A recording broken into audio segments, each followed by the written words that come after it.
Hello, just waiting for others to come in. I do have one viewer I see, so welcome. Just going to give it a few minutes. So, as the video description says, I want to talk about machinations of the mind. We have so much stuff that goes on in our mind, you know, just like visualizations. I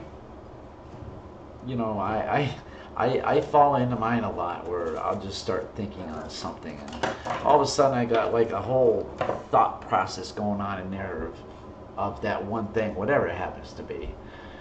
And I'll catch myself all of a sudden and I'll be so into what I was just thinking about, it almost seems real.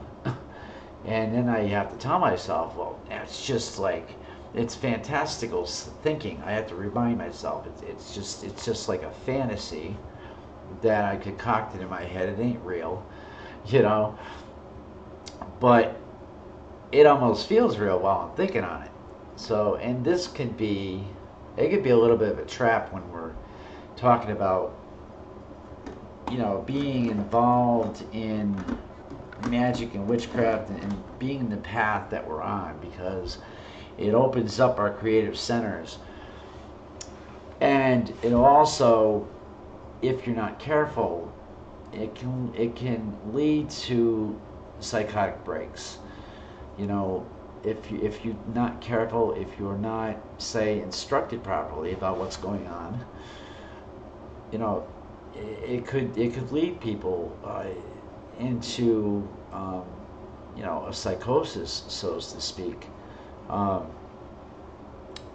So I try to remind people and try to teach them that when you get involved with Wicca, that this is going to bring you into direct contact with your own psyche, and you're going to be opening up that part of yourself and to explore that part of yourself. And this is going to hence bring you into direct contact with the machinations of your mind. You're going to see a lot of stuff in there. You know, you're going to become more aware of it. Many people are not aware of the thought voices, I call it, that voice in your head. You know, and I know mine. I've been able to hear it for a long time. And of course, I didn't know exactly what to call it before I became instructed in Wicca. You know, I didn't know what to call it. You know, I just accepted it. It was just there. But then as I learned more and more, you know, I realized that as I got more into the teachings and I evolved more and I grew more, I did realize that, well, wait a minute. You know, there is a fine line between the machinations of your mind and actual authentic impressions, psychic impressions, or a creative visualization that can be used toward magic. Your creative center can be so strong, and your ability to use it can be so strong that you could lose sight of what is reality and cross that borderline into fantasy, and then you forget that it is a fantasy that you're actually thinking of, and it's not reality. So this thing, we try to use those machinations when we're working in the circle, trying to bring things to us, trying to use magic, trying to bring things to us or draw things to us. We creatively think about whatever it is that we're trying to achieve and trying to accomplish. And that's when you can really use that ability to create these machinations. You can really develop that and fine tune it and use it effectively. You know, I used to think, I used to believe that I didn't have the ability, or that I couldn't effectively use it, or that I couldn't see per se. I can see inside my own head. I can see those things. But yet I do have some trouble still with, like, the sight as it pertains to spiritual things like astral projection. Astral projection requires you to have the sight. Gerald Gardner spoke about the sight and ways of achieving it.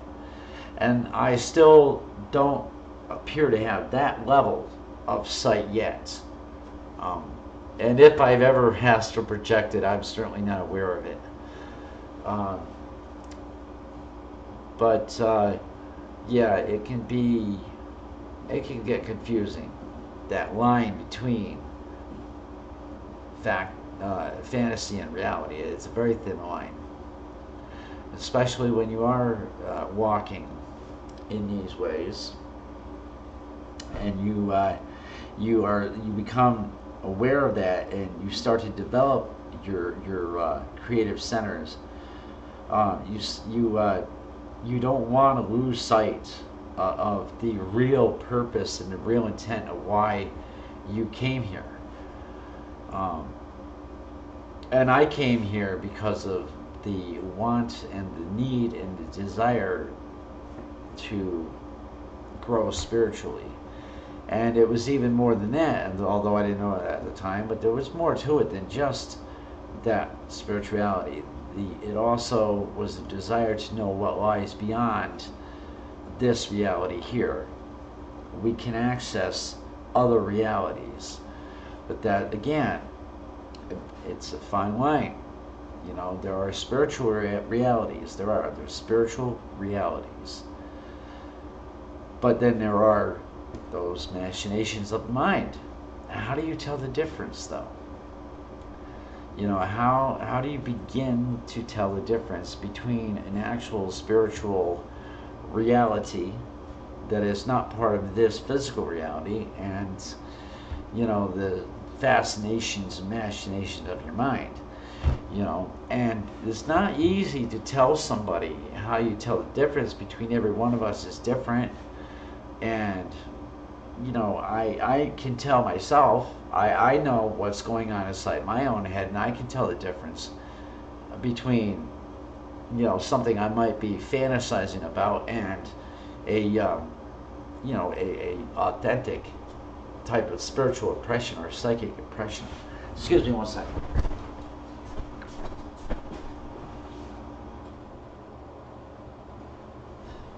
And my AC turned up a little high from earlier today, and I just realized I'm getting a little chilly sitting here, so I turned it down. But so anyway, we can use these to grow spiritually. We can, but as I say, it's a very, very fine line. So give me your thoughts, and we'll go with it. I'd like to hear what you guys think about what I'm talking about here, and the things that go on inside our heads. Experiences would be wonderful to hear. Tell me about your experiences, and maybe I can help somebody here. Maybe somebody here who is having difficulty with that. Maybe maybe one of you out there is having trouble with this very thing. You have the fantasy and the reality, and the line is very gray, very thin, and maybe somebody is having trouble with that. Maybe I can help them. That's why I like to talk about things like this, because I've been there, done that, and I'm still continuing to grow within myself and grow within this path.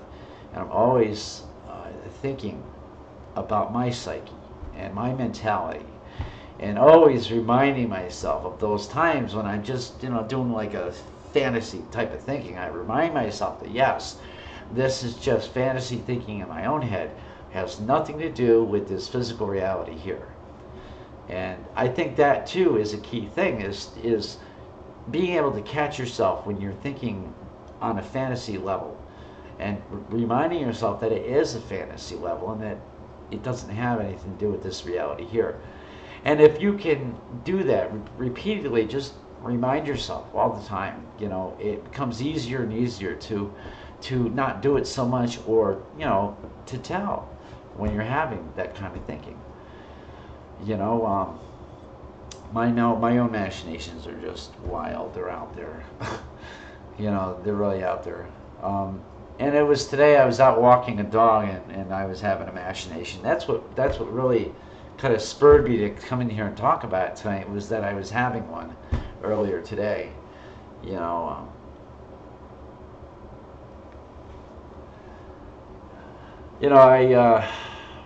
I walk a dog every day for my mother-in-law. Every day she comes with me a lot. Sometimes she doesn't feel so well, she doesn't come with me. So I take the dog by myself, and I caught myself thinking today a what if scenario. What if something happened to me? Would the dog protect me? And I was going on in my head with this whole. I had a scenario going on in my head about that one thought. And I had to pull myself out of it and say, hey, come on back to reality here. Nothing like that is going to happen. The goddess protects me a lot. She does. She protects me from harm, and I have faith and belief in that. So I have to remind myself when I get into thought tracks like that one, that more likely than not, I don't have to worry about that. But it led me to think, well, that would be a good topic to come in and talk with you guys about.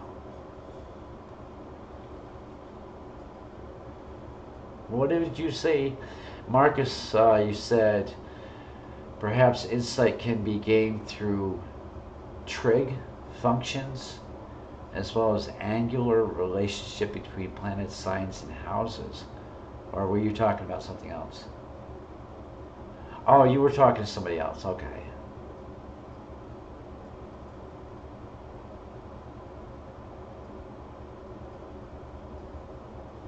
Oh, sorry about that. That was a different conversation.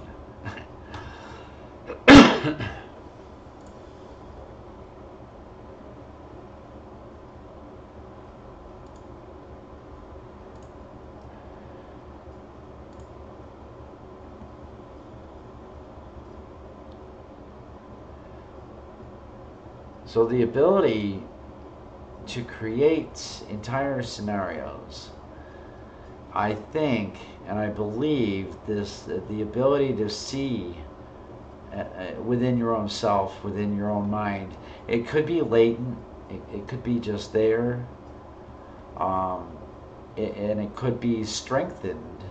I believe it's strengthened. My own seemed to get stronger when I got further into my spiritual path, and I believe that the goddess helped that.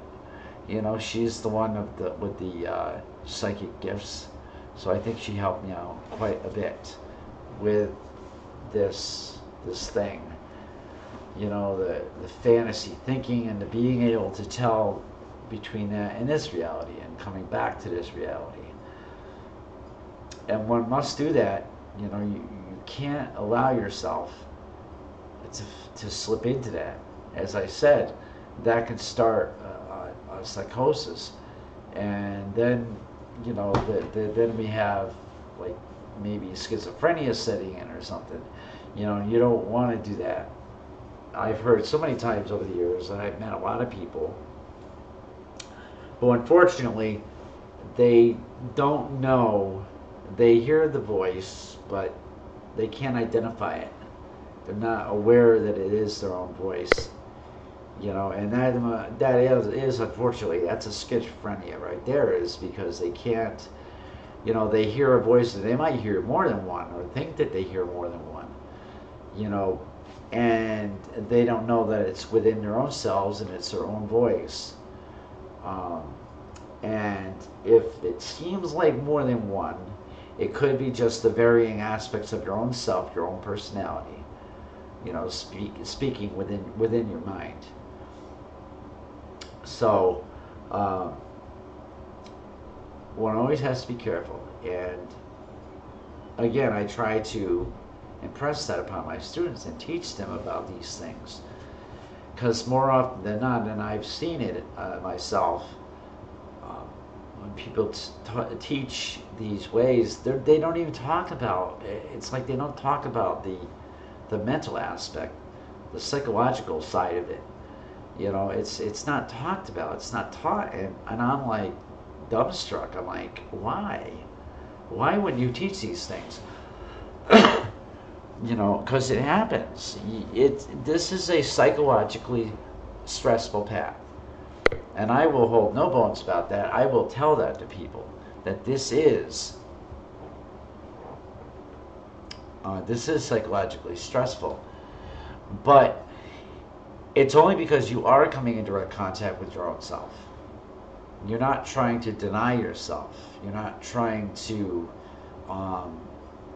hide yourself with beliefs or denying that which is of yourself because it's fearful or because it's so-called evil or because you can't trust it.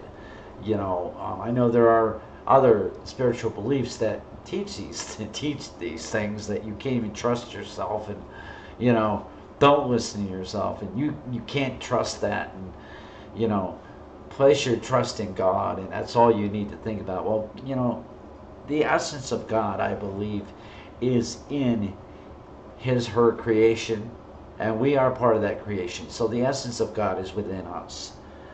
So to get to know the God in the God is much better. You go within yourself to learn. You know, and that's where the challenge starts, because you are actually facing your own self. In your search for the Lord and Lady within, you are facing your own self. And that is a challenge, because many people, you know, they're not taught this. They're not taught to go within and look within. They're taught to fear that. You know, and that's it. So when people are brought into contact with themselves, you know, that's when some of the dangers come out. You know, and we the teachers, at least myself, I do everything I can to make the journey a little easier. You know, I try to make it easier for people. I try to be there for them and console them and counsel them also. You know, one of my students right now is having self-realizations. You know, and that is a key thing to happen when the realizations start.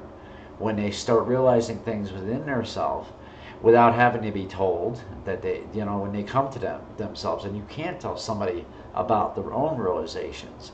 So it's very good to hear it.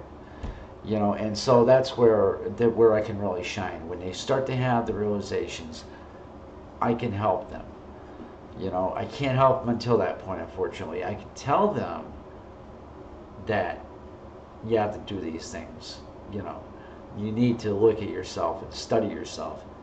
But I can't help them until they really start realizing themselves, start realizing themselves within, their characteristics and aspects and facets of their own self. Then when a student comes back and they start telling me about the realizations, that's when I can help. That's when I can really counsel them and console them when they're having a stressful time with a particular facet of their character. You know, I can help and ease their burden, ease their pain a little bit, and say this is not uncommon. You are right where you need to be. What you're feeling is perfectly natural. You are not losing your mind. You know, this is what's happening. And then they tell me about their realizations, and I can give them feedback based on that. And of course, as time goes on, more and more of the realizations occur. You know, and it's really nice to see that happen. It's like a flower opening up. You know, so it's always a good thing. But I just try to help them as much as I can.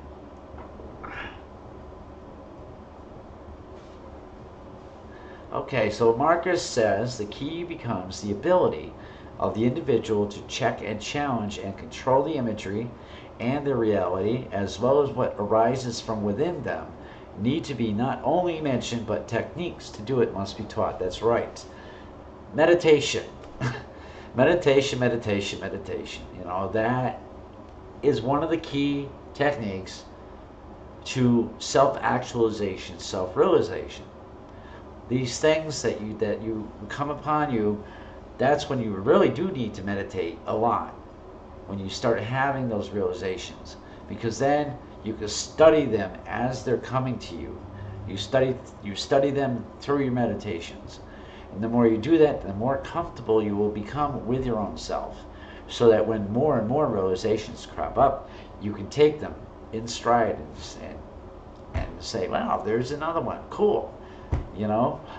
And that goes even for the not so nice things about your character, because yes, you will be faced with the not so nice things about your character. And that's another time when I really need to be there for the student, because when they start hitting the stumbling blocks, the facets of the character that are not very nice, that's when they get a little fearful. That's when they start getting scared, because they will reach phases of development. They will see aspects of themselves that are not very nice at all. And denial is one of the biggest things that comes with that. It's like the first thing that comes, you know, sometimes. Some people can accept and go right along, while others will have a hard time. Because some things are so ugly to a person, they can't believe that is a part of them. They can't believe that they would ever be that way. But that's why it's so important that these things be taught.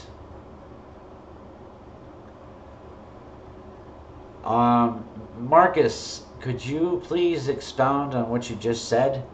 The 3 C's are critical for maintaining your hard reality from fascinations. What are the 3 C's?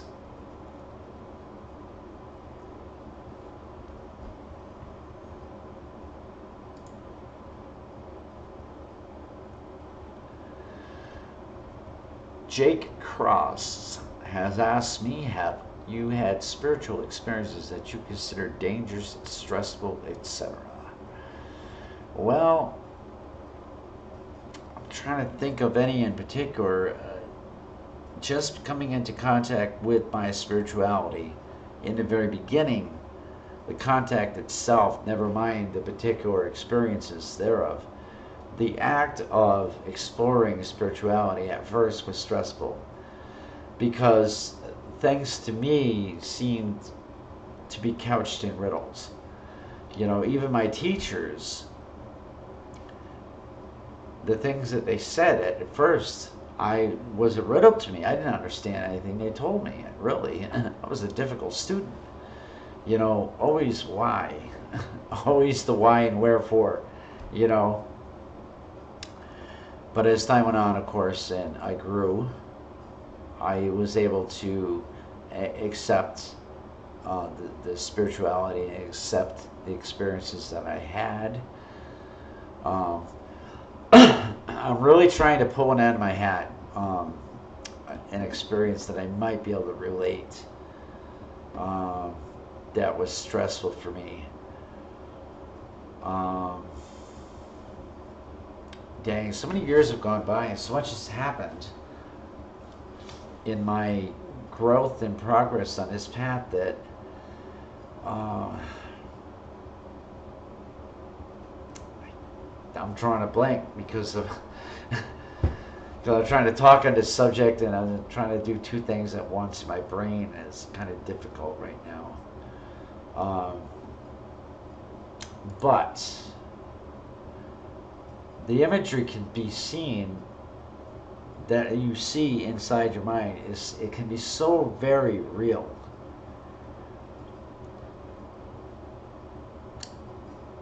Marcus says, when you are faced with an imagery or event, you have to check your understanding of it, challenge your own understanding of it and the visions that you are having, and then control your mind and your application of your imagery. Okay, so the 3 C's are check, challenge, and control. Okay. Check your understanding of it, challenge your understanding, and control your own mind. That's right. Control of your mind and your application of your imagery. That's a very good point. Very good point. And that's really what we're talking about here. As you grow and evolve on the path of Wicca, you are learning to control your mind. And that's why meditation is so important. Consistency with it is so very important, because the more that you do it, the better the control is going to come to you. The more you're going to be able to control both your own self, your mind, but the imagery that happens when you are meditating. Because you will have a lot of imagery.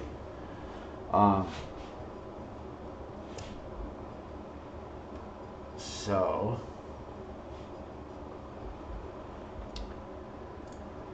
but the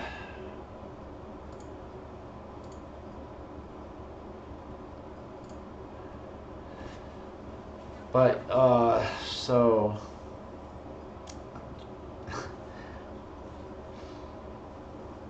and even I, as evolved as I am, and as long as I've been on this path, I still have control issues. But I think that that is always going to be a constantly evolving process.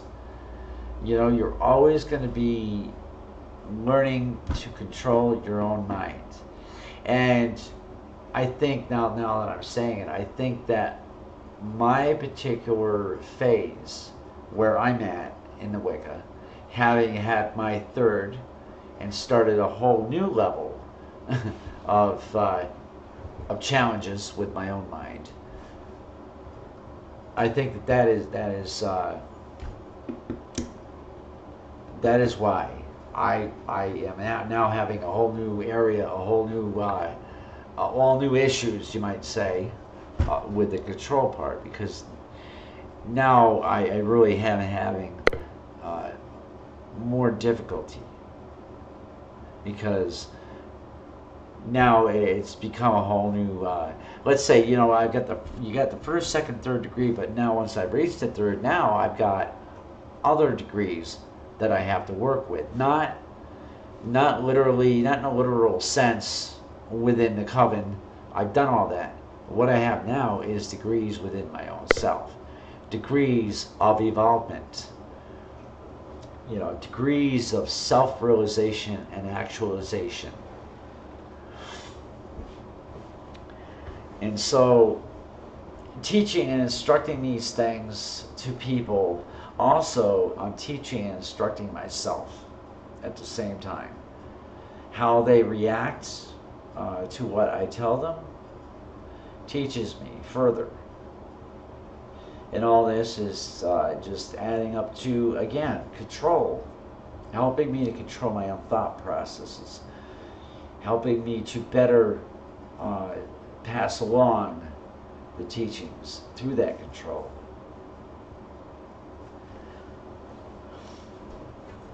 And I try to maintain focus, you know, and I do still, you know, and it's evolvement. It's constant evolvement. And I'm not afraid to admit, you know, if I'm having trouble, if I'm having any issues, you know, I am not afraid to say that. You know, I've met a lot of people in my life who, well, they kind of maintain this whole facade to people, you know, and they would never admit to being in confusion of some sort. And I know when I come across these people, I know what they're doing. You know, I don't ever tell them, of course, I don't bring it up, but I know, as I'm talking to them, I know instinctively that they themselves, they can't admit, they can't drop this facade. They have this whole facade going on of perfect and absolute control, you know, and perfect serenity. They don't have any issues, you know, but I see right through that. Because we're always evolving and we're always learning. As much as we think we know, there is so much more that we don't know. And yes, there are other levels of yourself and understanding, as Marcus has just said. when we reach that certain point in the evolvement of our own selves within the Wicca, there are other levels of myself and understanding. And we're constantly being faced with aspects of ourselves, of our own mind, psychological aspects, right. Marcus, absolutely right. The third degree is not an end, it's only a beginning of a new phase, of a completely new phase. You reach the third degree, and which is within the coven setting. You've reached that topmost level, so you now have the rank and privileges that go with it, but that doesn't mean that you're learning about who you are and about what Wicca is. That doesn't mean that it has stopped. No, that it starts a whole new level of understanding. And with that, also you start to learn other things about your path, about the Wicca path too, that weren't there before, or that you didn't see before. Each one of the degrees, when it happens, the ceremony itself, during that ceremony, the ritual is going to pronounce you into the next rank, but it's also the ceremony itself.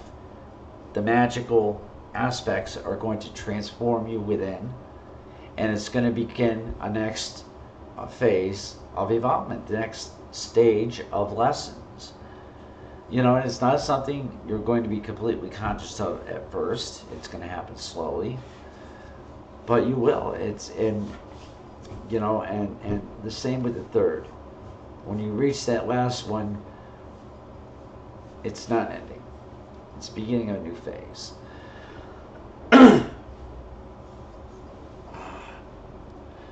Ragnar, you said insane. Was that about what I was talking about? What did you say insane about?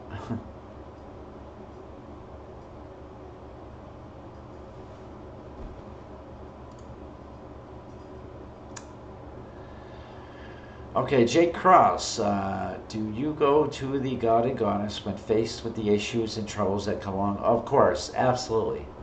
I ask the god goddess to grant me strength, to please guide me. Absolutely.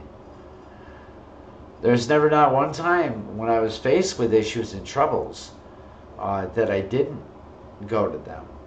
They're always there. I know that they're listening and waiting and watching. And when something crops up that's giving me trouble, I always go to them. Now, sometimes, depending on what the issue is, sometimes I may not think of it right away to go to them with it. Sometimes the issue or the problem has got my thinking so enamored within it that I'll forget. Oh, hey, I'm going to ask the god and goddess for their help. No, because maybe there's a part of me that says that I want to see if I can figure this out, alone first. See if I can think through it, But the god and goddess are always there, and they will always help. Always. They're always there. So yes, the simple answer is yes, I do. I do.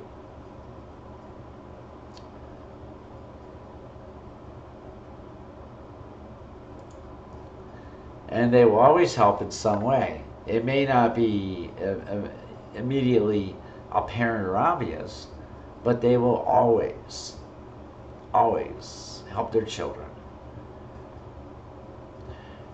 Marcus says the ceremony marks you and it becomes a part of your existence at all levels. Yes, it does. It marks you, it marks your psyche, and it transforms you.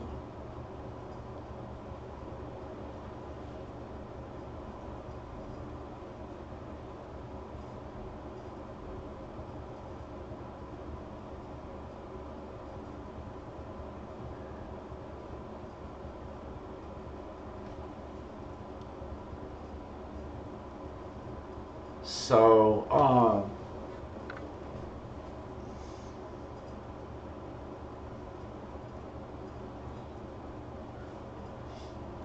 So there's an interesting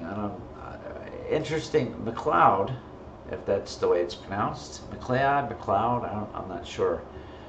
He says sometimes the imaginary event is not real, but not deeply dense in material, but still real and important anyway. So, in what way, if the imaginary event isn't real, it feels real to us when we imagine it. So the importance is what? That we have discovered an aspect, maybe? Maybe there's something within the imagery that can teach us about our own selves. The event itself may not be real, but there's something within the imagery that can still teach us about who we are and why we think that way. I've always wanted to be a hero for somebody. Okay, this is one of the things that I've kind of gone into my imagery with. I wanted to be a hero. I want to be a hero for somebody. And maybe as a teacher, maybe I am in a way. Maybe I am already, but I've always wanted to be a hero for somebody. So a lot of my imagery in my head that I think of, it has a heroine aspect or heroine quality to it. I might imagine something that has me set as being a heroine. So that's that's something I understand about myself, and so that imagery event has taught me that is a quality within myself, that I would like that.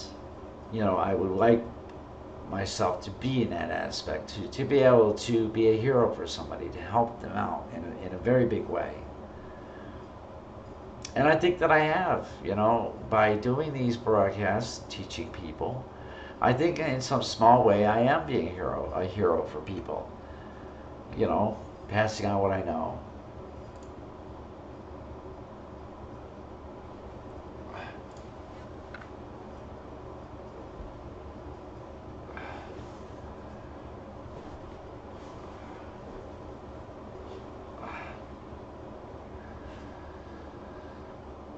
I tell you,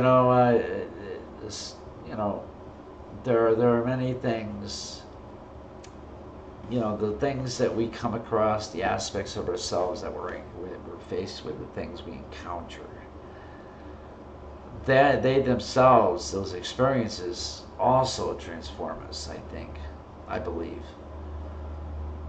The more that we if we can turn around and we can use that, right? Use the imagery that we if you're not actively thinking about something, and my imagination will sometimes just run wild, and I'm not intentionally thinking of anything, it'll just happen.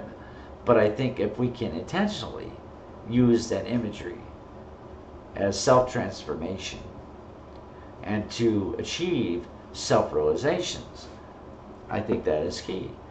And that's where the imaginary event may not be real, but it's still real and important anyway, because it is, in a way, transforming us, especially if we actually use that imaginary event to that end, and we're conscious of it.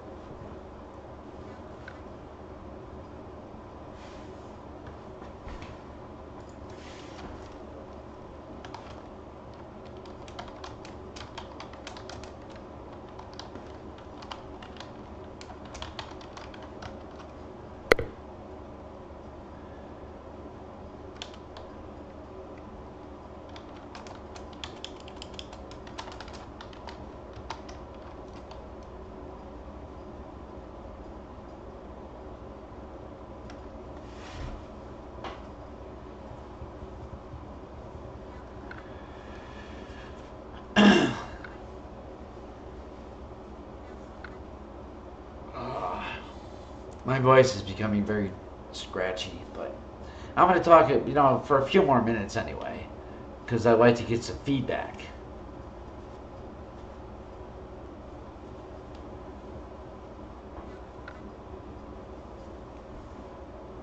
Feedback, people, feedback.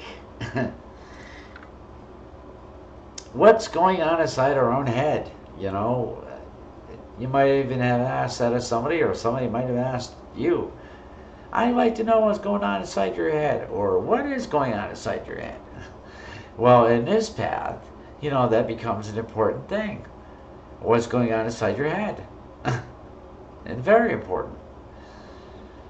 And, you know, one must strive to understand all that. You know, that's how the progression progresses. You know, by a person being aware of what is going on inside their head, and not just simply letting it go on, and not simply being mindless. You know,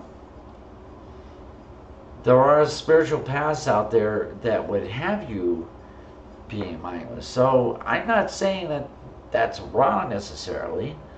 If that is the comfort zone for that particular spiritual path and its followers, if that's the comfort zone, then that's okay, I guess, for them.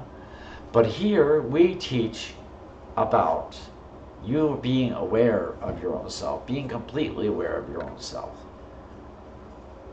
And that again, and I don't mean to sound like a broken record, but that again is what we do here. You know, we don't teach you to hide from your own self. You know, you need to be completely aware of who you are and the things that you can or cannot do, your limitations. You need to know all these things, because if you're going to work any kind of magic and witchcraft, you got to know these things. If you don't, then you could work your magic all day long, and A, it wouldn't work at all, or B, it could bring disastrous results. You could hurt yourself or hurt somebody else. You know, so you need to be brought into contact with your own self, your own psyche, your own spirituality, so that you know all this stuff. That's why it's an ever-continuing process. You don't just come into Wicca, bing, bang, boom, get your degrees all in a few years. No, it doesn't work like that. Much as a person would like to believe they could come in and get all 3 of their degrees in a year or 2. No, it doesn't work like that. It doesn't work like that at all. You know, some people can move fast, and maybe they can get all 3 degrees within 5 or 6 years, maybe. But with so many people, no, it just doesn't happen that fast because of the getting to know yourself. It can take a long time to work through all these facets of the character.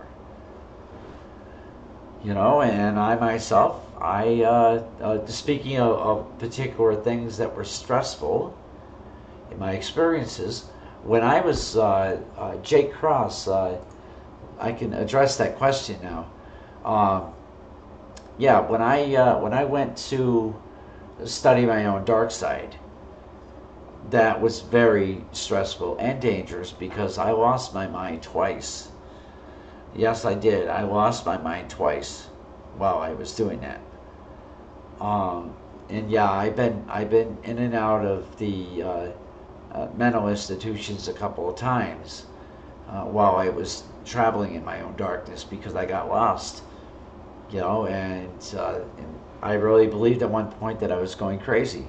I did. And so that was very stressful. But in the due course of time, I was able to find myself again, and I found my way back home to the Wicca, you know, and that was, damn, it's going on 10 years ago now. And Sean Hendricks, there's nothing wrong with doing that, letting your thoughts run wild to figure out something. Yeah, and that's where the imaginary event could be useful, you know. You're thinking about a particular problem, so you let your mind go with that. And maybe it's an imaginary, fantastical event that you're thinking of, which in the end could help you figure out your problem. You know, it was an imaginary event that had a very realistic ending to it.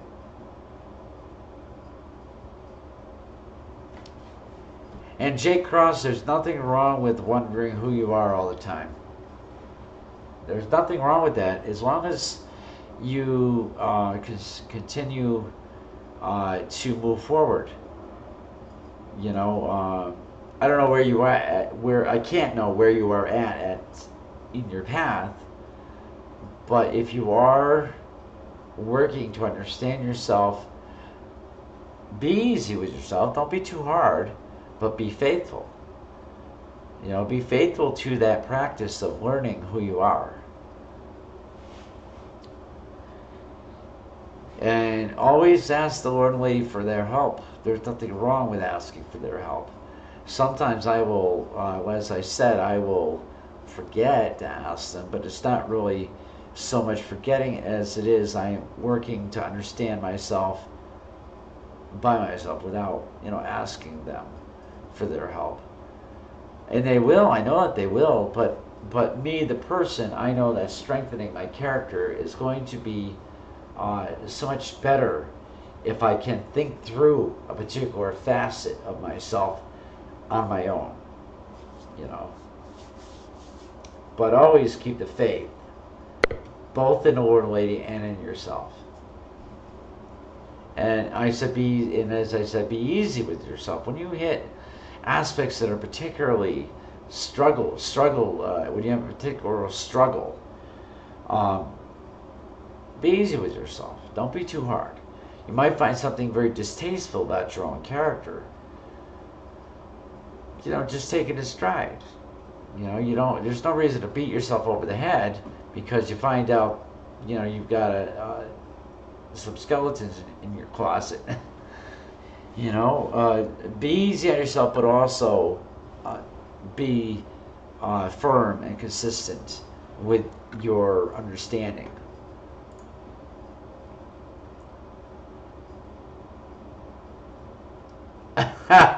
Marcus, that was funny. You keep wondering who you'll be when you grow up, huh?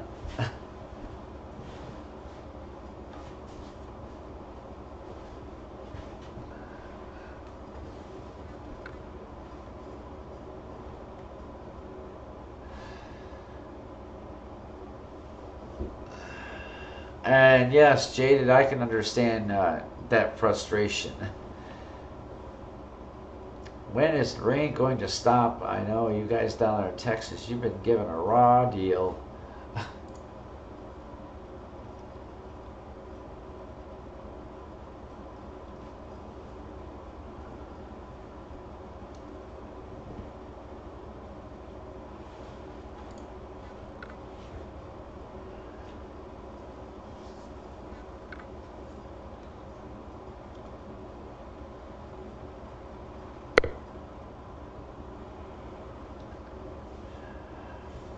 Thank you for posting that link, Marcus. I appreciate that.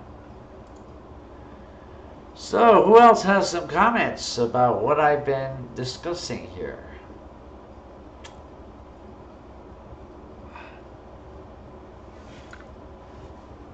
My little back just will not leave me alone.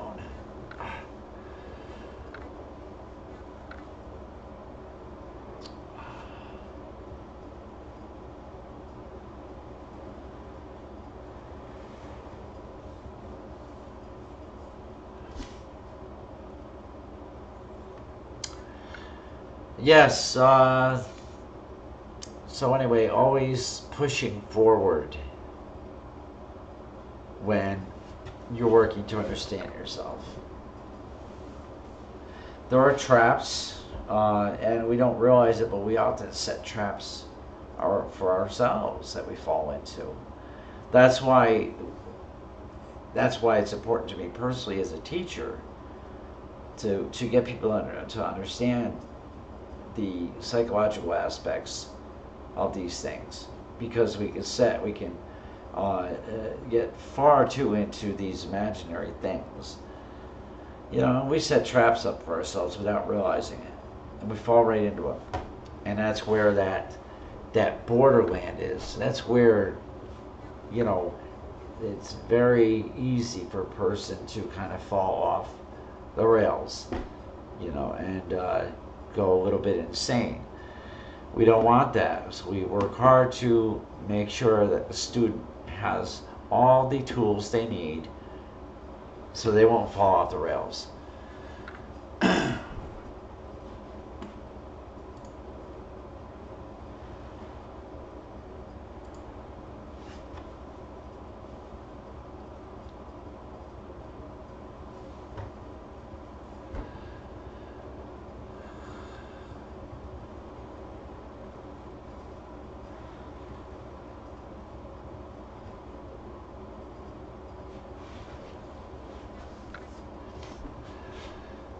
So, I think, okay.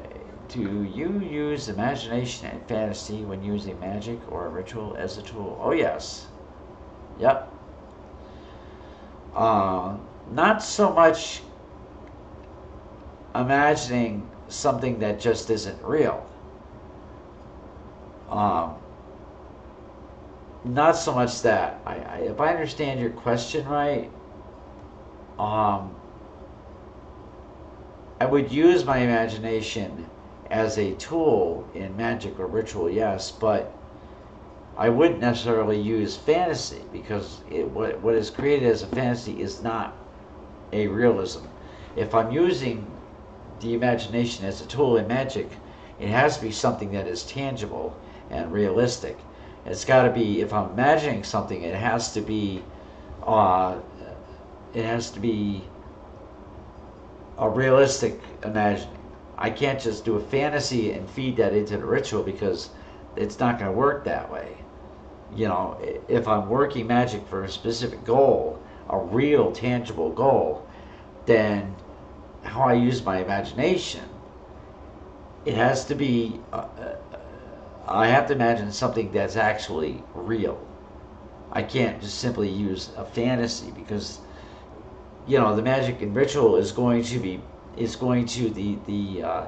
final result is going to depend on how much thought power I put into it.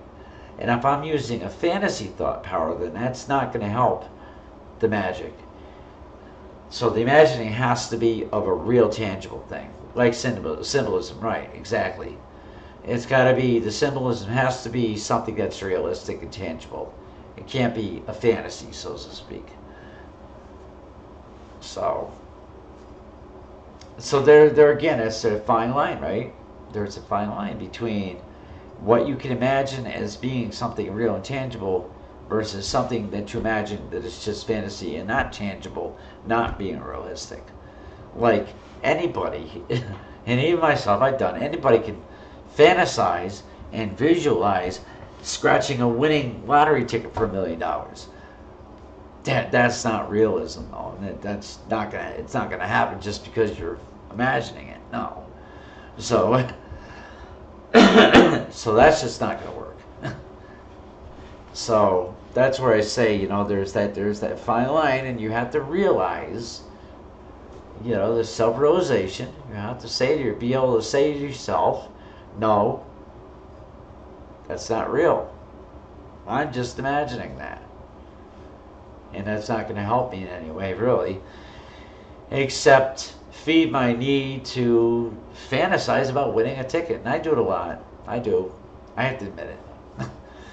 maybe there's something inside me that says, maybe if I think about it long enough, it'll happen.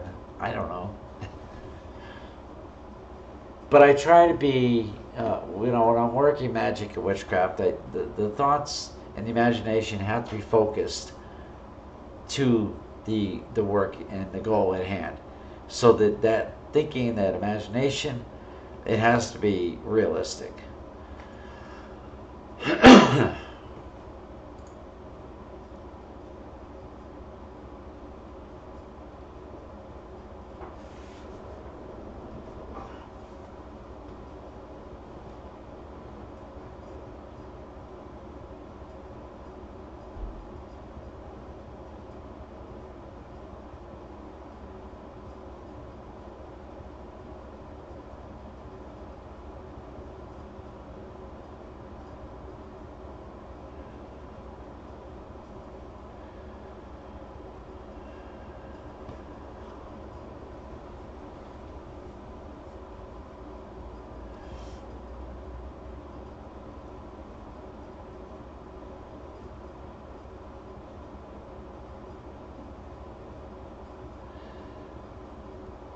I'm okay with sharing my age. I'm 48, people. I just turned 48 in July.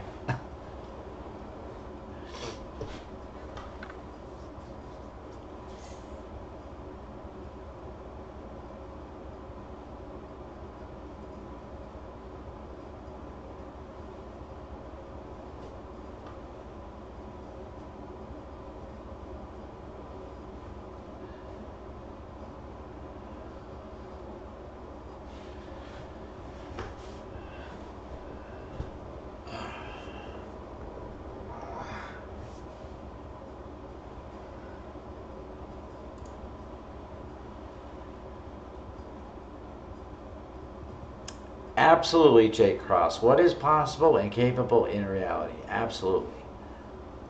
That was a statement, right? Not a question.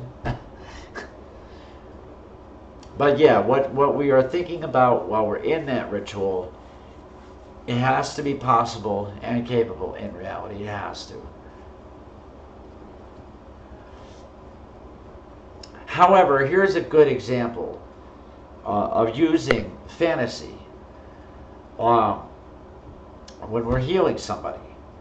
Okay, there's a technique that I was taught when we're healing somebody, which does involve a little bit of fantasy and imagining that isn't necessarily realistically possible, but it's something in your imagining that you're going to use your psychic energy to fuel that fantasy, and it's gonna fuel the symbolism. So it can be done, and it has been done. And that just I can't say what the technique is because it's part of a covered secret. But just as an example, yes, there are certain situations where you could effectively use what may seem to be fantasy to fuel something else. You can use it as symbolism. So yes, it is possible, only in very specific and few circumstances. And one, like I said, is a technique of healing that I was taught.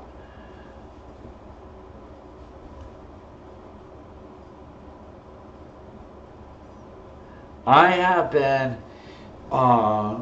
I was first initiated in 1992.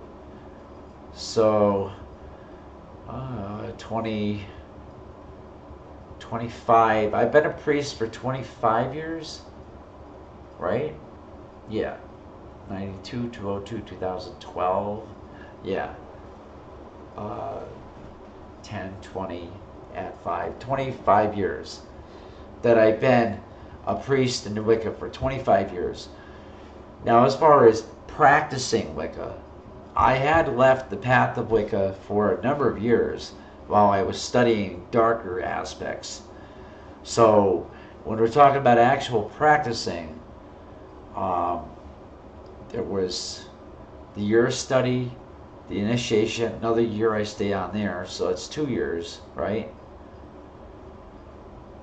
2 years, right? And then I left. So I came back in 2008. So add 9 years there. 11 years that I could say that I've actually been practicing it. 11 years. The actual practice and application of the religion. 11 years. But I have been a priest in the religion for 25 years.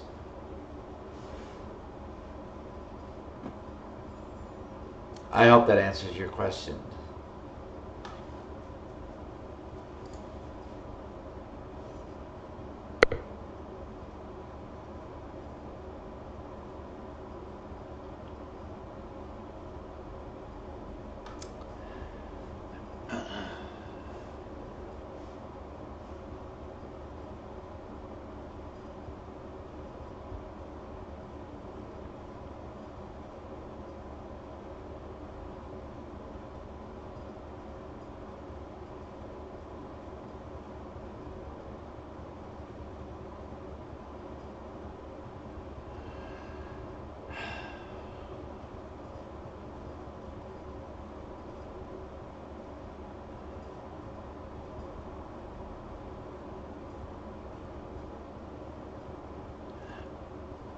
We have a broadcast room. I thought we did away with that.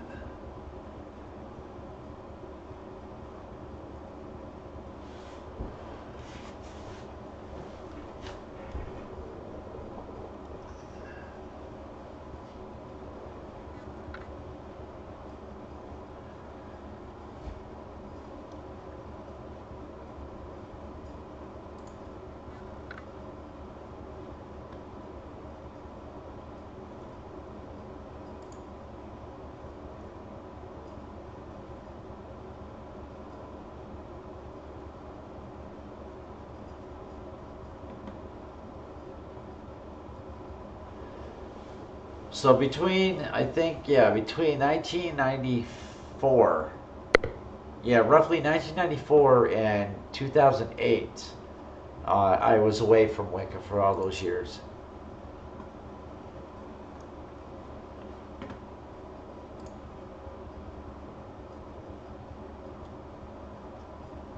Oh, okay, that one girl. I didn't know. I'm in the main chat.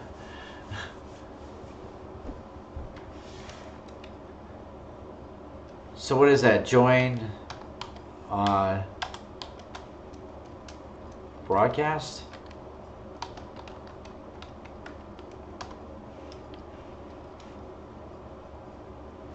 That's what I was thinking. Yeah, we've been using the magic channel for the broadcast for months now. I've never used the, well, I used to, but now I just stay here.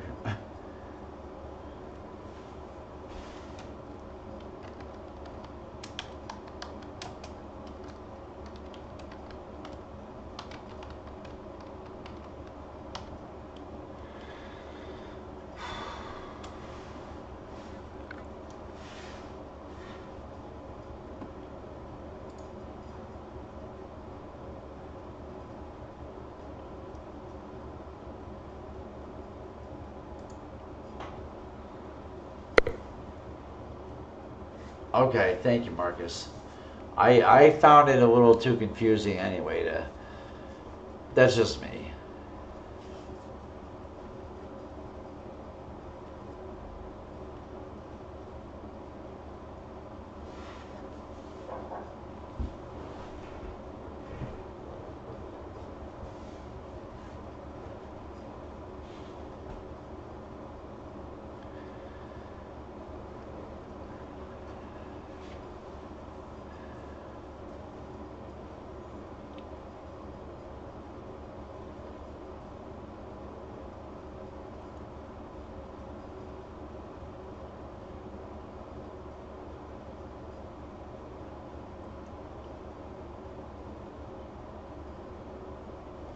I think we wanted to stay in here because there are many people who come in who have questions that I can answer. So I think it was just easier that when people could come in and they ask questions like that, it's a lot easier to just tell them that there's a broadcast going on and then, send them the link rather than trying to explain, how to type in, / join and then the name of the channel, which is broadcast.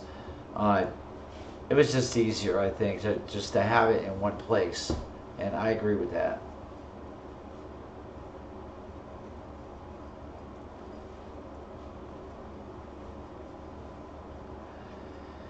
Because this is a chat for magic and witchcraft as a rule, so so the subject matter is always along those lines.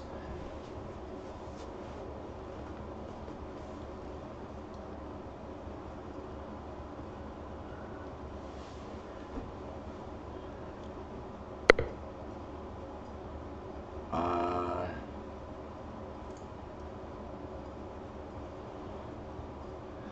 okay, J. Cross, this off topic, but do you see initiation as requirement to be Wiccan, or can you self-dedicate yourself? Well, there's a difference between initiation and self-dedication. There's a difference. Self-dedication is something that a solitary person can do to dedicate themselves to the Lord and Lady and to the path, but that doesn't make them a priest or a priestess, and it doesn't make them, uh, yeah, a witch. I mean, because as far as I've been taught, and I believe, it takes a witch to make a witch. So, like I said, so although a solitary practitioner can self-dedicate, and there are authors, I think, who have written books about that, it's, you can't, obviously a person can't slap a title on themselves. Anybody can do that, obviously. But to do so, but then, you can't go to a formalized coven and have them accept you as such without going through their particular procedures of becoming initiated. You would still have to go through whatever their requirements are.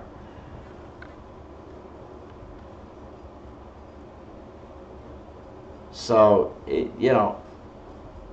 the simple answer is yes, you can self-dedicate. Yes. And you can consider yourself a Wiccan, but just make sure that in talking to people you make that distinction, that you have dedicated yourself to Wicca as a solitary, but you're not initiated. You're not covenant initiated. Yeah, I don't blame you. I believe you when you say that you're in the Bible Belt and you find it hard to find covens. Yeah, I believe you. I've heard that before.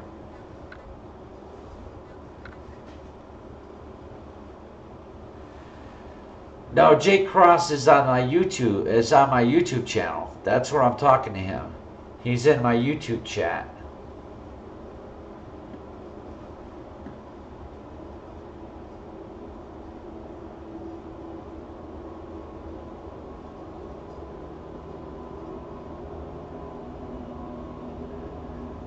Calico, what were you asking?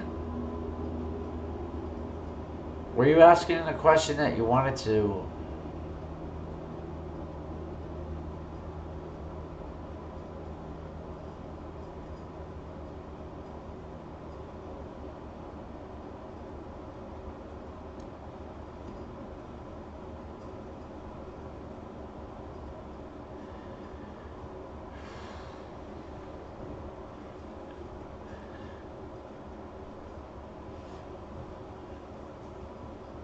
Oh, how hard would it be to create a coven in the Bible Belt?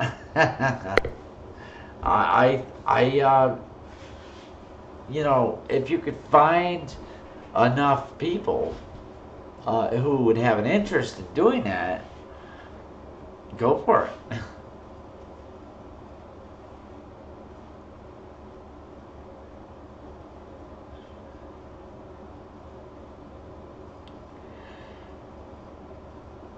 Well, yeah, there is that too, Marcus. They are brothers and sisters. They have dedicated themselves. This is true.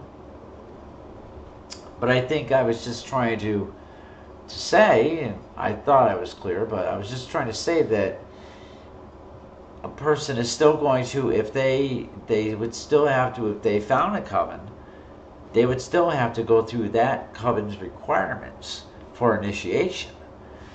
They could go to the people of the coven and say, I've dedicated myself to Wicca and I follow it as closely as I can as a solitary, but the coven is still going to have them, at least with mine, we're still going to have them instructed the way that we would instruct anyone else. And I still believe, and will always believe, as I've been taught, it takes a witch to make a witch.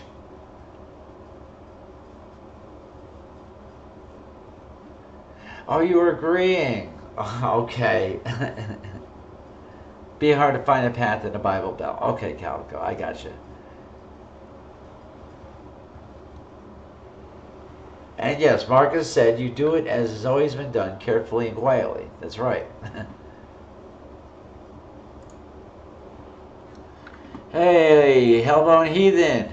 There you are. I was wondering if a little while ago, I was wondering to myself where you were.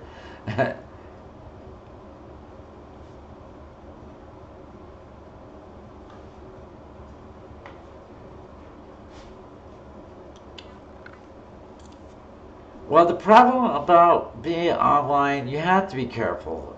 Because let's face it, okay? Let's be realistic. You could be anything on the internet. You could tell anyone anything, whether it's true or not. You could run into somebody who says that they're this, that, or the other thing, and they can teach you the craft, but are they really?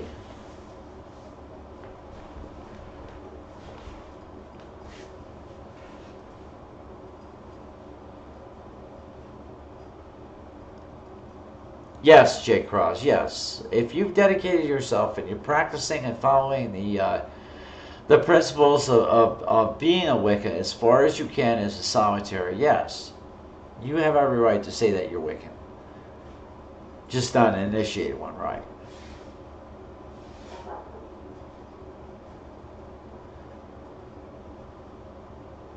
And I belong to the Alexandrian tradition, although I do have some Gardnerian instruction. I consider myself Alexandrian. Although I have to be careful, I guess, with that thought. There are Alexandrians out there who would probably take great offense because I was not so-called initiated through direct lineage, whatever. I was initiated using Alex's teachings and principles. So,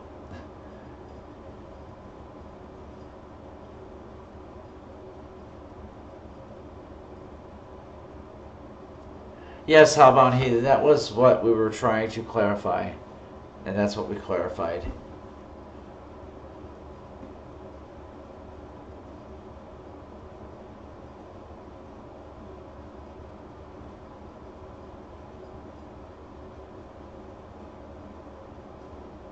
What?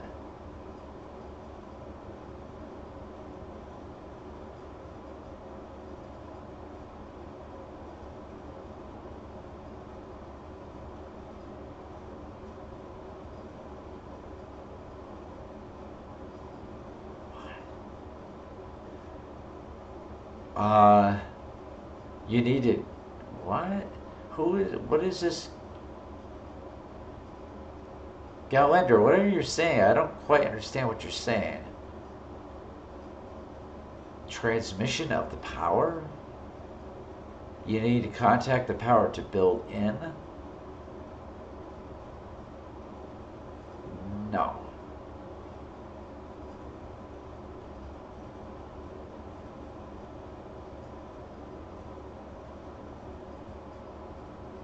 No, the initiation process, among other things, is a welcoming home. The initiate is recognized as coming home to the coven, to the coven, to the coven family.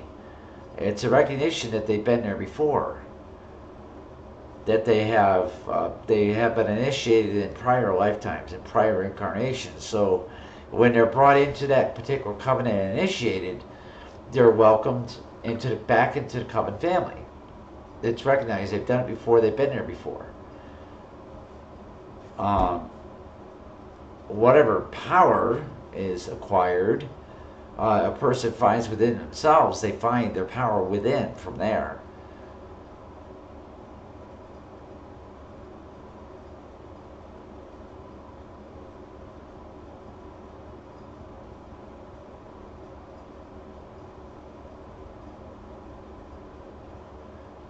Wait a minute, in the UK, Alexandria and Gardnerian circle together? I didn't think that was a... I didn't know that. I didn't think it was an American distinction that was being made. I thought that was... Okay.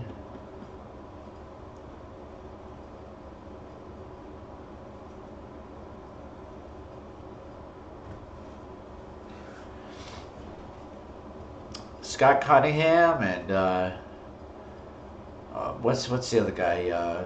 Ray Buckland are two of the biggest names I hear mentioned so many times with respect to Wicca teachings and even solitary teachings.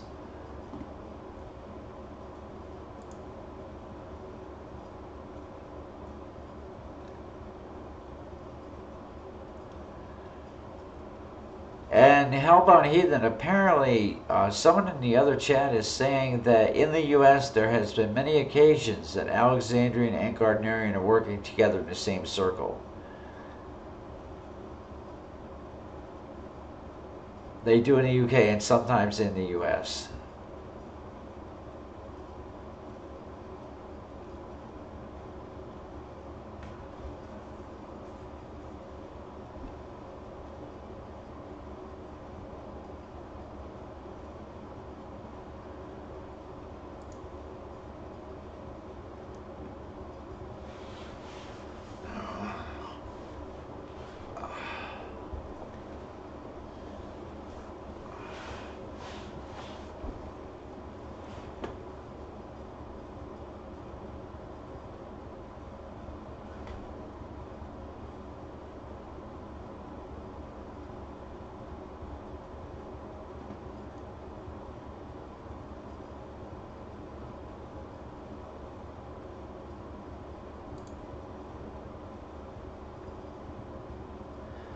There was a time period in the late 1970s and early 1980s where there were join circles and sharing of info. Interesting.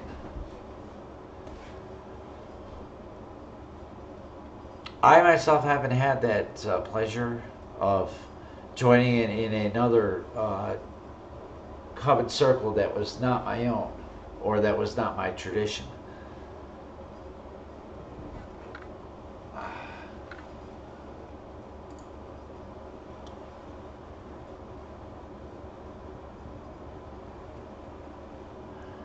Oh, J Cross, you're thinking about making your own personal dedication ritual during your birthday. That's cool. That's cool. Nothing wrong with that.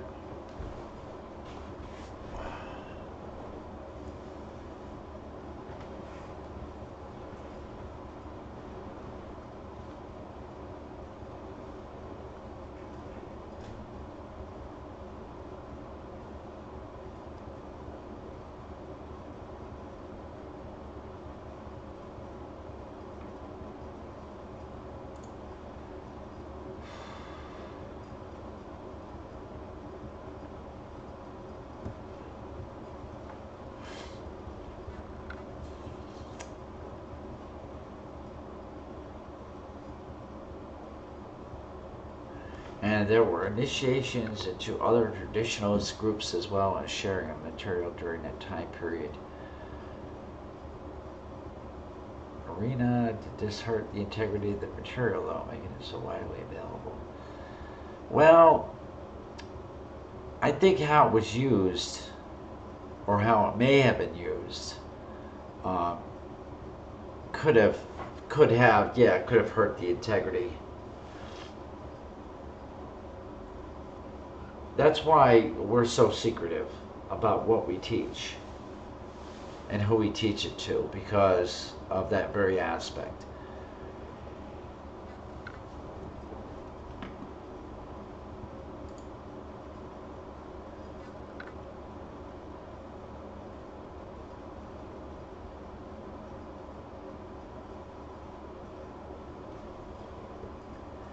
Yeah, and that's true. That's true, Hellbound Heathen, and I did already tell Jake that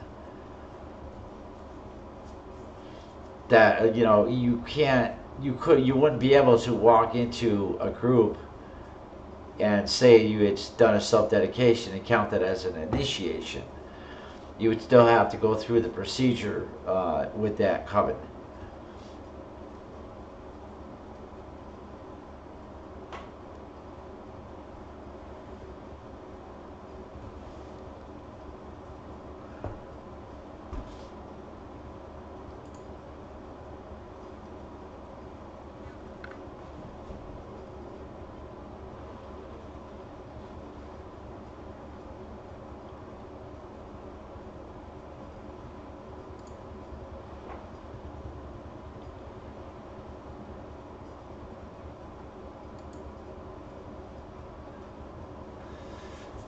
All right, well, guys, I hate to do it, but I'm having quite a bit of discomfort sitting here.